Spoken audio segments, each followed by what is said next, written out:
Yang namanya hidup kekal atau yang biasa juga disebut dengan surga itu adalah karunia Allah. Roma pasal 6 ayat 23b berkata, "Tetapi karunia Allah ialah hidup yang kekal dalam Kristus Yesus Tuhan kita." Garis bawahi kata karunia. Apakah Anda mengerti apa itu karunia? Karunia itu sama dengan hadiah. Tentu saudara pernah mendapatkan hadiah, iya kan? Apakah waktu saudara mendapatkan hadiah, lalu kemudian saudara ambil uang di dompet saudara dan kemudian berikan uang kepada orang yang memberi hadiah? Tentu saja tidak. Sebab kalau memberikan uang, berarti bukan lagi hadiah namanya, tetapi sudah bayar atau sudah beli. Yang namanya hadiah itu gratis, cuma-cuma, tidak pakai uang. Demikian halnya dengan hidup kekal itu, diberikan secara gratis atau cuma-cuma kepada manusia. Dan hidup kekal itu juga tidak bisa kita peroleh karena usaha ataupun karena upah yang kita terima. Efesus 2 ayat 8 dan 9 berkata, "Sebab karena kasih karunia, kamu diselamatkan oleh iman. Itu bukan hasil usahamu, tetapi pemberian Allah. Itu bukan hasil pekerjaanmu. Jangan ada orang yang memegahkan diri." Jadi, yang namanya hidup kekal itu gratis diberikan kepada manusia. Tetapi, sekalipun hidup kekal itu gratis, kita tidak bisa memperolehnya karena ada yang menghalangi kita untuk mendapatkannya, yaitu dosa. Dalam Roma pasal 3 ayat 23 berkata, "Semua orang telah berbuat dosa dan telah kehilangan kemuliaan Allah." Ngomong-ngomong tentang dosa, menurut saudara apa itu dosa? Dosa adalah yang kita lakukan yang melanggar perintah Tuhan. Yang mana perintah Tuhan yang kita langgar? Sebut saja 10 hukum. Jangan ini, jangan itu, dan seterusnya. Tapi dalam Alkitab, dosa itu bukan cuma yang kita lakukan yang melanggar perintah Tuhan, tetapi yang kedua adalah yang kita pikirkan atau rencanakan. Ambil contoh misalnya ya, di antara saudara saya sebut nama Bapak Edi. Andaikan Pak Edi ini misalnya menaruh dendam kepada seseorang yang merupakan musuh, lalu satu waktu misalnya Pak Edi mulai rencanakan, tunggu, kalau dia lewat di depan rumah saya akan lempar dengan batu. Pak Edi belum melakukan, baru direncanakan. Ini juga sudah masuk kategori dosa. Tapi yang ketiga adalah, kalau kita tahu itu baik, tetapi tidak melakukannya, kita berdosa. Yakobus 4 ayat 17 bilang, "Sebab jika seorang tahu bagaimana dia harus berbuat baik, tetapi tidak melakukannya, dia berdosa." Saya ambil contoh. Misalnya saya sementara lari-lari pagi. Tiba-tiba di satu tempat, saya mendengar ada teriakan seorang anak kecil. "Pak, tolong Pak." Setelah saya menengok ke arah got atau saluran air yang dalam, ternyata di situ ada seorang anak kecil yang jatuh dan tidak bisa keluar dari tempat itu. Waktu saya perhatikan, astaga, badannya penuh dengan becek atau becek. Kalau saya tolong anak ini, saya juga akan ikut kena becek.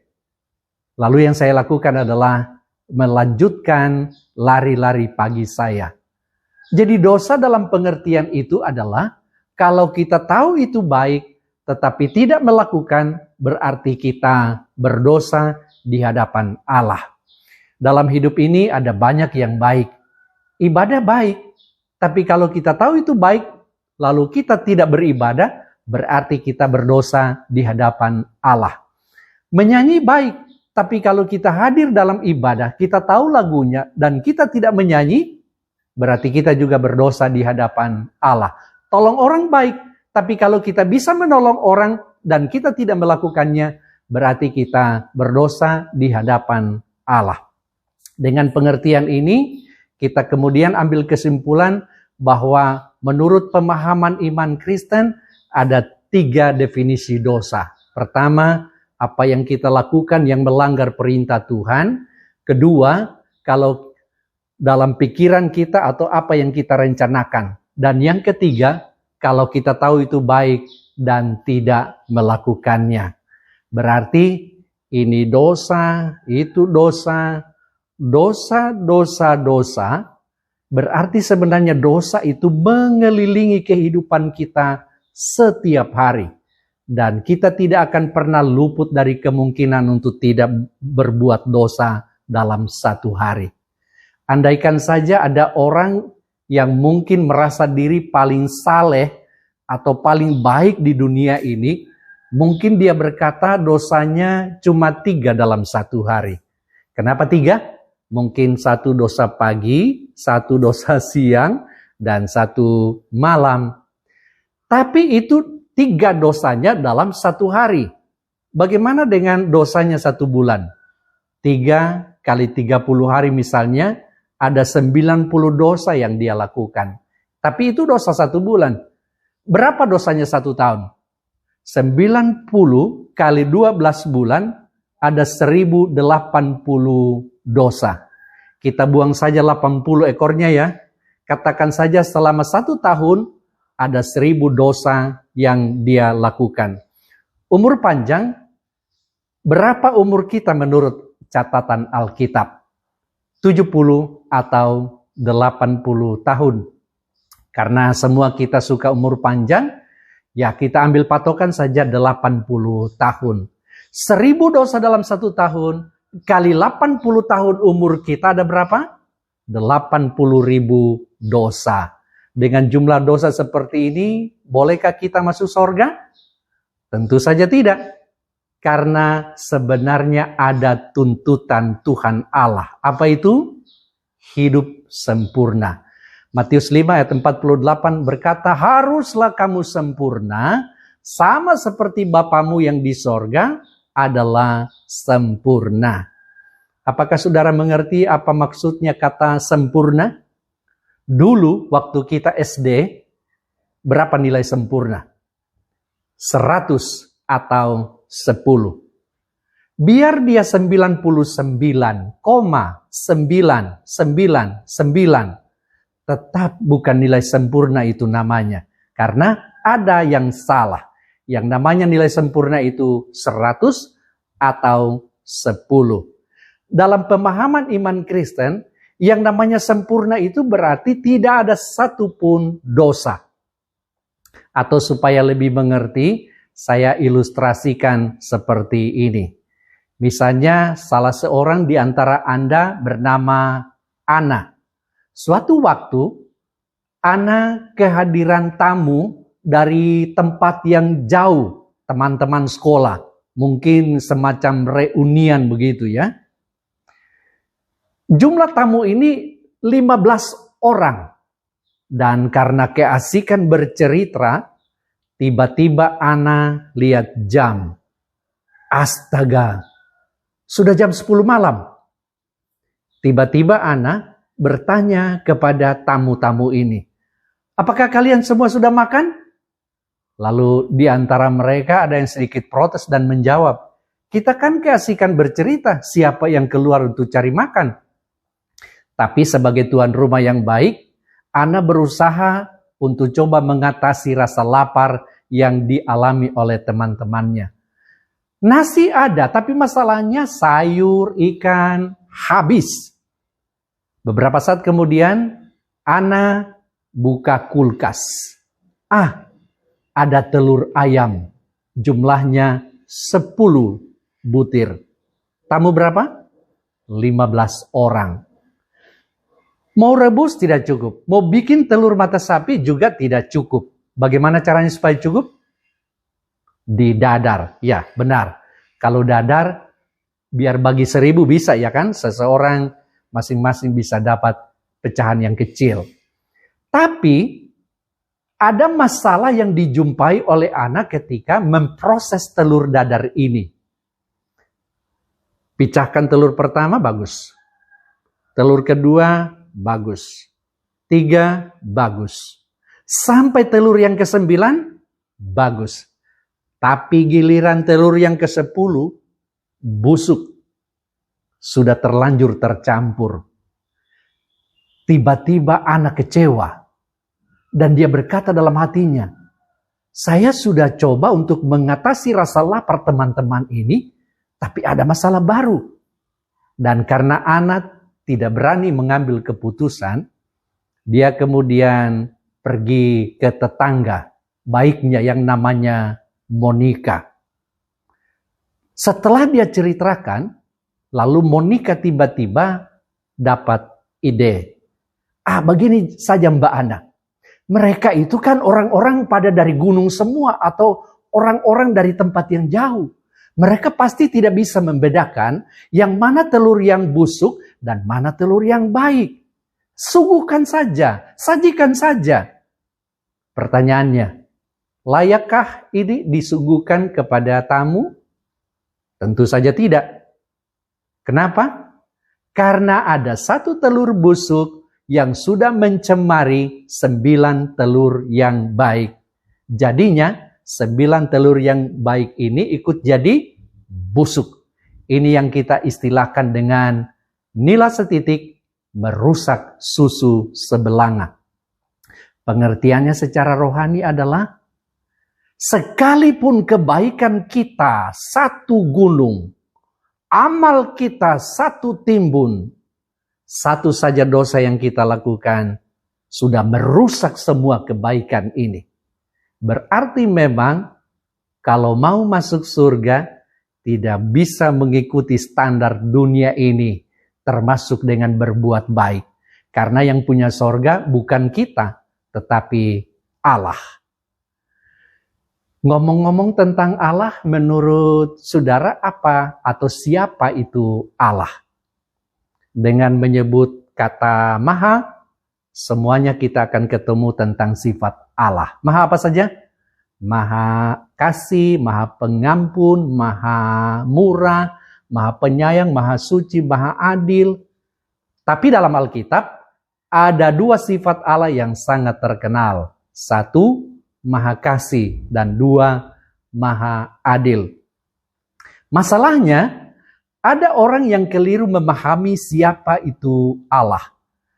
Ada yang bilang Allah itu sama saja dengan kakek atau opa. Saudara kenal kakek atau opa? Kakek atau opa itu lebih sayang cucunya daripada anak kandungnya sendiri. Biar cucunya ini sudah pergi lempar kacanya tetangga, atau mungkin dia pergi BAB di depan rumah orang, jangankan mau marah, mau pukul pun jangan. Karena apa? Dia sayang sekali cucunya. Ada orang bilang, Allah itu seperti kakek atau opa. Sekalipun manusia buat dosa, Allah tetap sayang kepada manusia. Pengertian ini keliru, karena terlalu membesarkan kasih Allah dan mengecilkan keadilan Allah. Sebaliknya, ada orang yang bilang Allah itu sama dengan polisi. Anda tahu polisi, iya kan? Polisi itu pengayom masyarakat. Dia harus adil. Ambil contoh. Saya bawa kendaraan, lupa SIM di rumah. Di satu tempat ada sweeping. Polisi yang tahan saya setelah dia hormatkan tidak perlu dia tanya macam-macam.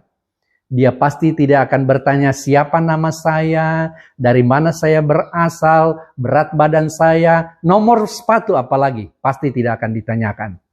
Yang ditanya itu cuma 2. 1 SIM, 2 STNK. Kalau lengkap, silakan lanjut. Tapi kalau tidak lengkap, pasti diadili di tempat. Atau biasanya mendapat surat cinta atau surat tilang karena pelanggaran itu. Ada orang berpikir Allah itu sama dengan polisi. Harus adil. Pokoknya manusia bikin dosa tidak ada cerita, hukum. Pengertian ini juga sebenarnya keliru karena terlalu membesarkan keadilan Allah sementara mengecilkan kasih Allah. Kalau begitu, yang mana yang benar? Di sini kan ada dilema. Allah kasih tidak ingin menghukum. Allah adil harus menghukum. Bagaimana supaya kasih dan keadilan Allah ini bisa bertemu? Begini ilustrasinya. Di Rusia, ada seorang jenderal yang namanya Jenderal Shamila. Suatu waktu, dia putuskan keluar dari dinas militer karena dia tidak setuju dengan pemerintahan Kaisar Tsar yang memerintah dengan tangan besi. Lalu Jenderal Shamila ini mulai bergerilya di hutan dengan pasukannya. Di hutan tentu saja serba terbatas, ya kan? Karena serba terbatas yang terutama itu adalah makanan, maka Jenderal Shamila mengambil keputusan. Mulai hari ini, makanan kita bagi sama rata. Tidak peduli apakah dia jenderal, atau pemimpin, atau rakyat biasa, jatah makannya semua sama. Bulan pertama aman, bulan kedua aman, tapi bulan yang ketiga, pengawalnya lapor kepada sang jenderal. Pak Jenderal, kita kecurian makanan. Lalu jenderal ini marah. Dia katakan, kenapa di hutan yang serba terbatas ini ada orang yang mengutamakan kepentingannya sendiri. Lalu kemudian dia buat peraturan baru. Mulai hari ini, siapa yang kedapatan mencuri makanan, kita hukum cambuk dia 50 kali. Bulan pertama aman, kedua aman, tapi bulan yang ketiga sudah melapor lagi ini pengawalnya. Pak Jenderal, kita sudah kecurian makanan lagi. Lalu ini jenderal menjadi sangat marah dan dia perintahkan kepada pengawalnya, cepat tangkap pencurinya dan sore ini juga kita hukum cambuk dia. Apa pengawalnya jawab? Tenang Pak Jenderal, karena pencurinya sudah kami tangkap tadi malam. Bagus, bawa ke sini. Sore ini kita hukum cambuk dia 50 kali. Lalu para pengawal pergi menjemput pencurinya. Dan ketika pencurinya itu ada di depan jenderal, maka jenderal ini menjadi kaget luar biasa. Kenapa kaget? Karena ternyata pencuri itu adalah mamanya sang jenderal. Mau hukum? Mama kandungnya. Tidak mau hukum? Sudah terlanjur ada keputusan. Siapa yang kedapatan mencuri, hukum cambuk 50 kali. Tiba-tiba jenderal menarik napas. Dan dia memberi pengumuman. Hukuman belum jadi sore ini. Kita tunda nanti besok pagi. Maksudnya untuk memberi kesempatan kepada jenderal memikirkan apa solusi terhadap dilema yang sedang dia hadapi. Satu malam, jenderal tidak bisa tidur. Bahkan sudah sampai pagi, tidak juga kunjung dia temukan solusi atau jalan keluarnya. Tapi rakyat itu sepertinya sudah terbahagi dua. Yang sebelah sini atau yang sebelah kanan saya, berkata pokoknya hari ini kita semua jadi saksi.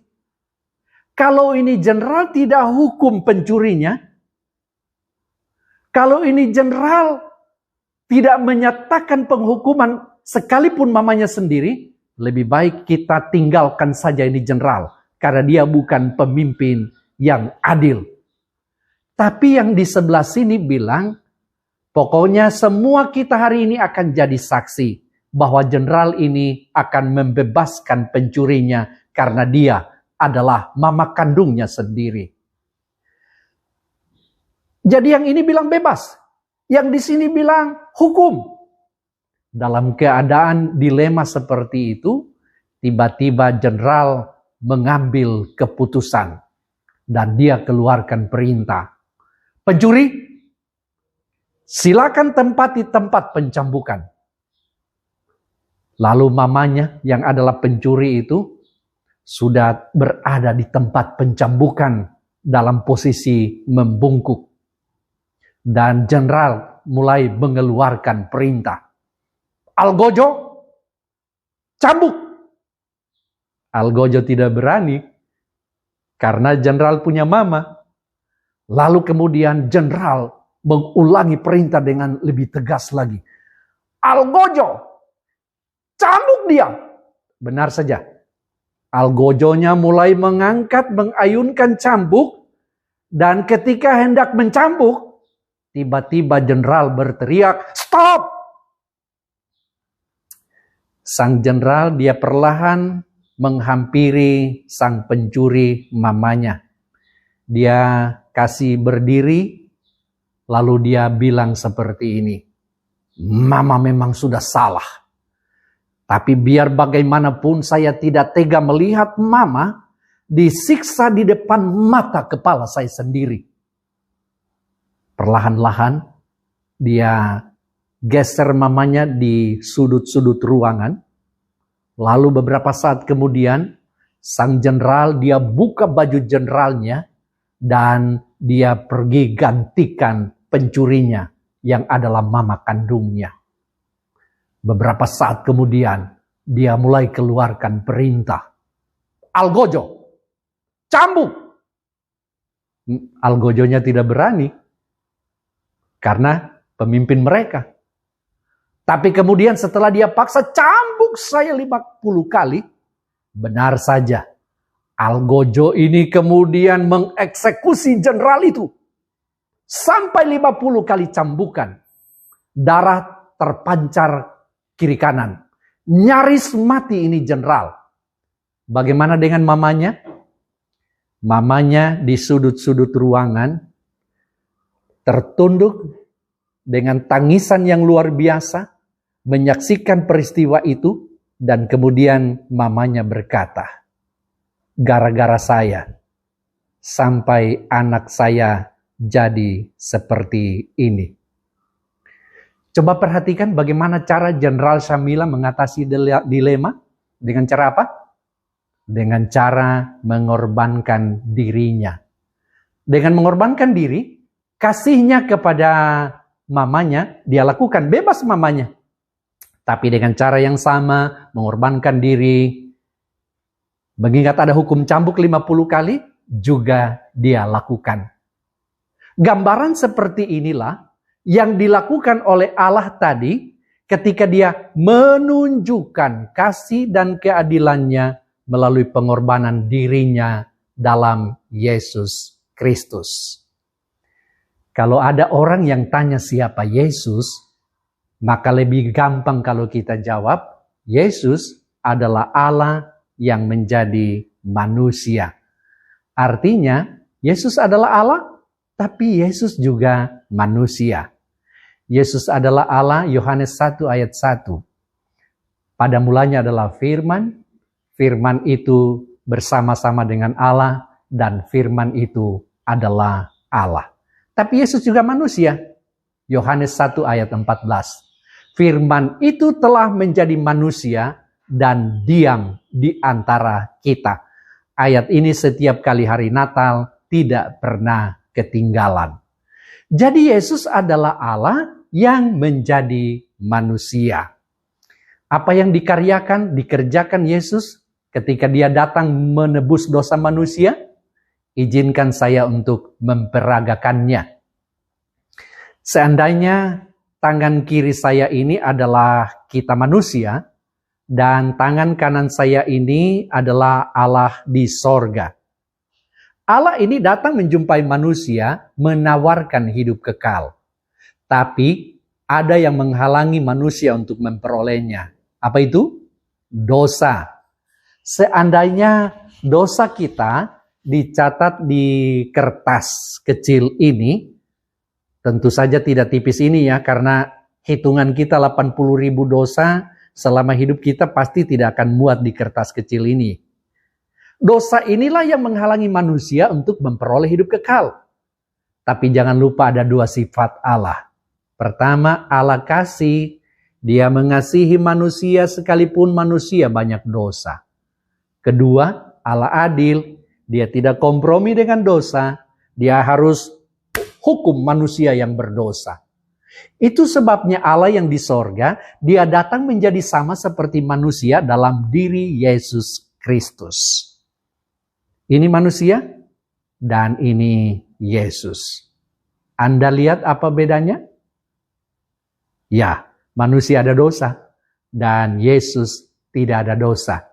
Ini yang kita istilahkan dengan sempurna. Dalam kitab Yesaya 53 ayat yang ke-6 dikatakan, dosa-dosa kita inilah yang ditimpakan Allah kepada dia, yaitu kepada Yesus. Paulus bersaksi begini dalam 2 Korintus 5 ayat 21. Dia yang tidak mengenal dosa telah dibuatnya menjadi berdosa karena kita, supaya di dalam dia kita dibenarkan oleh Allah. Itulah yang dilakukan oleh Yesus di atas bukit Golgota ketika dia disalib. Dan yang menarik, sebelum Yesus mati, dia sempat mengeluarkan satu kalimat pendek yang cuma terdiri dari 2 kata. Apa itu?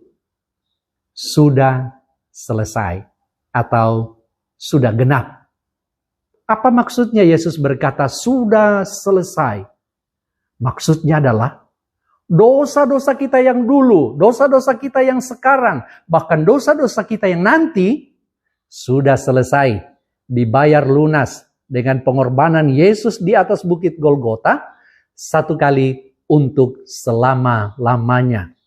Dan Yesus pun mati, bangkit pada hari yang ketiga, naik ke sorga, menyediakan hidup kekal, dan anugerah hidup kekal itu hanya bisa kita terima dengan iman. Kenapa dengan iman? Karena iman kita ini ibarat kunci untuk membuka pintu surga. Ulangi, iman kita ini ibarat kunci untuk membuka pintu surga. Ilustrasinya begini, kalau saya mau keluar rumah dan tinggalkan rumah dalam keadaan kosong, maka yang saya harus lakukan adalah kunci semua kamar, pintu samping kiri kanan, lalu kemudian keluar melalui pintu utama. Saya membawa kurang lebih 5 buah kunci yang terdiri dari kunci pintu utama dan kunci-kunci yang lain. Waktu saya pulang, apakah semua kunci ini boleh membuka pintu utama? Tentu saja tidak. Yang lain-lain ini kelihatannya cuma gigi-giginya saja yang berbeda, tetapi sekalipun sudah keringat dingin, sudah lama berdiri di situ dan berusaha membuka, tetap tidak akan terbuka karena bukan kuncinya. Sebab yang bisa buka pintu utama itu adalah khusus kunci pintu utama namanya. Begitu halnya dengan iman. Ada kurang lebih 3 model iman yang harus kita hindari. Pertama, iman yang melompat dalam gelap. Buta-buta. Contohnya begini. Suatu malam mati lampu, gelap gulita. Lalu kemudian saya ajak, yuk mari semuanya kita ramai-ramai naik di bumbungan atap rumah ini. Lalu semua kita sudah naik dalam keadaan gelap gulita karena mati lampu. Dan posisi kita semua sudah di atas bumbungan atap rumah. Kemudian saya berkata kepada salah seorang di antara Anda, Pak Edi, apakah Pak Edi berani lompat ke bawah? Pak Edi menjawab, berani Pak. Tidak takut apa yang ada di bawah, mungkin ada pecahan botol atau ada paku. Siapa takut Pak? Saya berani. Itu namanya melompat dalam gelap. Contohnya begini, seseorang ditanya, percaya Yesus? Percaya Pak. Siapa dan Yesus itu?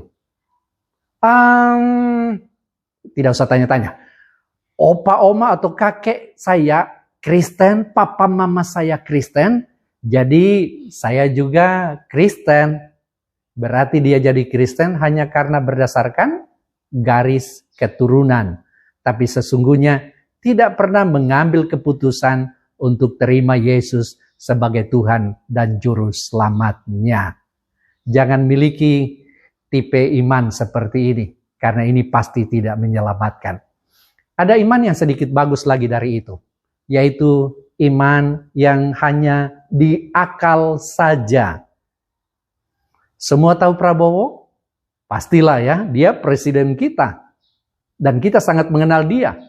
Tapi saya pastikan bahwa hampir pada umumnya kita belum pernah ketemu langsung, apalagi memberikan jabatan tangan mungkin kepada Bapak Prabowo.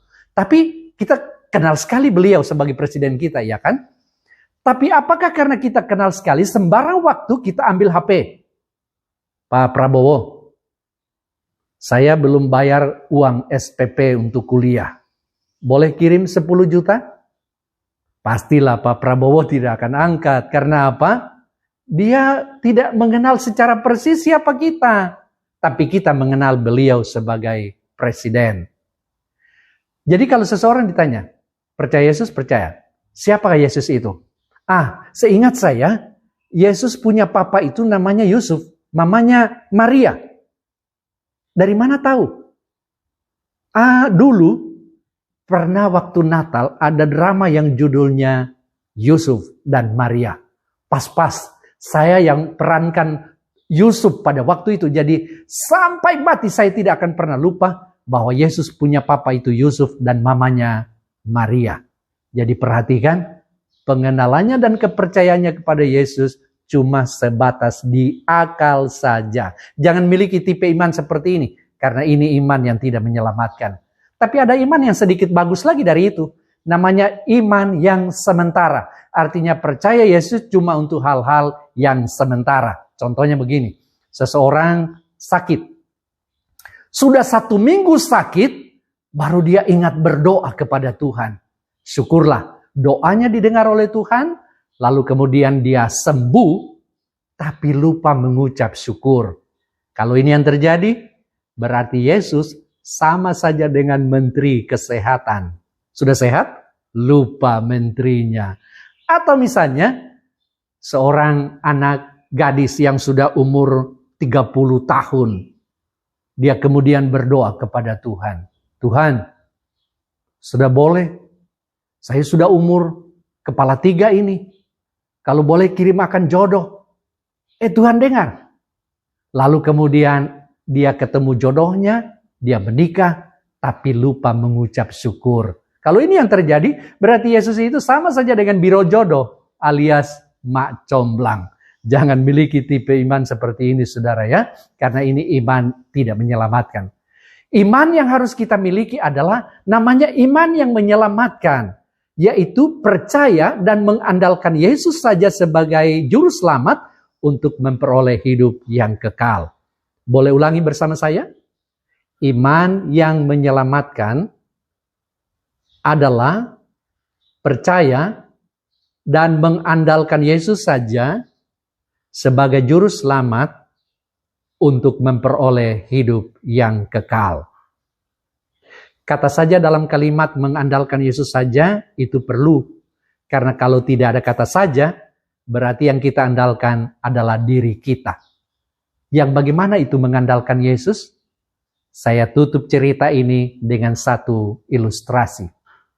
Di Amerika, ada tukang sirkus yang namanya Blondin. Suatu waktu, dia mau buat pertunjukan menyeberangi air terjun Niagara dengan berjalan di atas tali. Menurut cerita, siapa saja yang jatuh di air terjun itu sudah pasti mati. Belum pernah ada yang hidup. Tapi tukang sirkus yang nama Blondin ini, dia berani buat pertunjukan ini. Menyeberangi air terjun Niagara dengan berjalan di atas tali.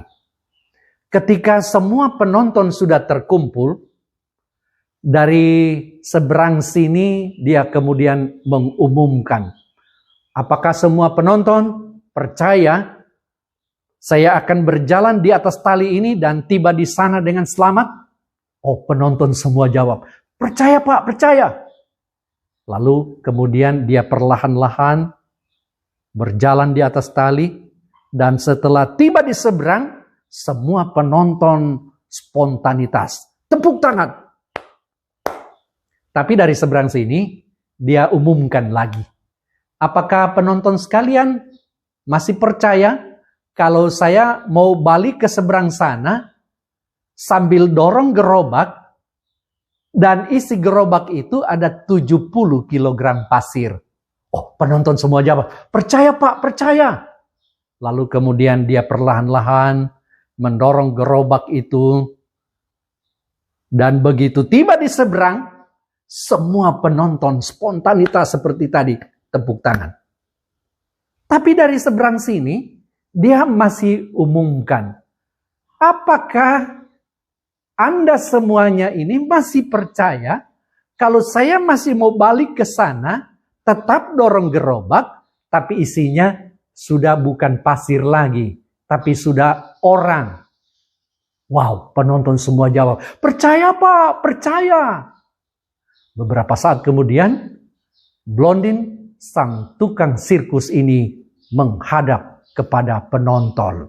Dan dia katakan, oke, kalau demikian silakan.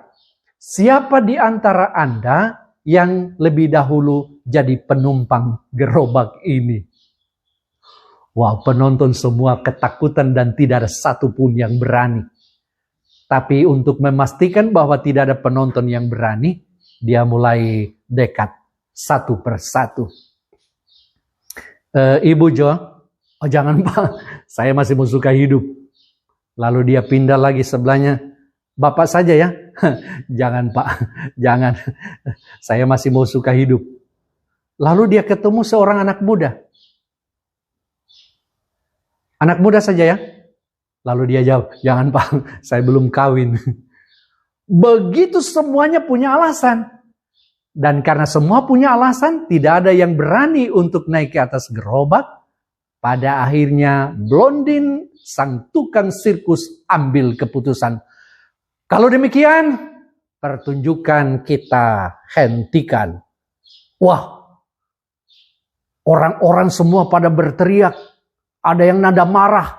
Ada yang bilang mahal-mahal percuma bayar karcis. Tidak selesai pertunjukan ini. Ada banyak yang sudah mulai pulang. Tapi dalam keadaan gaduh seperti itu, tiba-tiba ada seorang anak remaja angkat tangan. Pak, saya Pak. Ini anak tanpa huha, dia langsung naik di atas gerobak. Dan kelihatannya dia senyum-senyum saja. Tapi penonton yang tadi mulai pulang, mendekat lagi, dan justru penonton yang tambah tegang. Rasa-rasa di antara mereka mau tarik anak itu, mau jatuh, mau mati. Tapi Blondin, sang tukang sirkus, sudah mulai bergerak. Perlahan dia berjalan, kira-kira 3 meter dari pinggir, gerobak itu miring. Dan penonton tiba-tiba semuanya tutup hidung. Anda tahu kenapa? Karena penonton takut sekali. Jangan sampai angin yang keluar dari lubang hidung terlalu keras, ikut bantu tiup, jatuh mereka. Dan ketika Blondin tiba di seberang, semua penonton langsung tepuk tangan. Lebih panjang, lebih keras, lebih lama dari yang tadi. Karena apa? Itu pertunjukan yang sangat menegangkan. Dan itu berarti pertunjukan sudah selesai. Yang menarik, ada wartawan yang wawancara anak remaja yang di dalam gerobak itu. Pertanyaannya begini. Nak, kok kelihatannya tadi tidak rasa takut sama sekali? Saya lihat cuma senyum-senyum, tertawa-ketawa. Apa dia jawab? Bagaimana saya mau takut? Dia kan ayah saya, dia papa saya. Orang-orang kemudian baru sadar bahwa ini namanya sirkus antara papa dan anak. Mereka sudah terbiasa dengan itu. Tapi coba perhatikan, ada perbedaan antara percayanya orang banyak kepada tukang sirkus dengan percayanya anak ini kepada papanya. Di mana bedanya? Orang banyak itu punya percaya cuma di mulut. Tapi ketika diberi kesempatan untuk andalkan sang tukang sirkus, tidak ada satupun yang berani. Tapi anak ini bukan cuma di mulut, tapi dia andalkan papanya. Itulah sebabnya tadi saya mengatakan, miliki iman yang menyelam, yaitu percaya dan mengandalkan Yesus saja sebagai juru selamat untuk memperoleh hidup yang kekal. Apakah semuanya ini Anda telah pahami?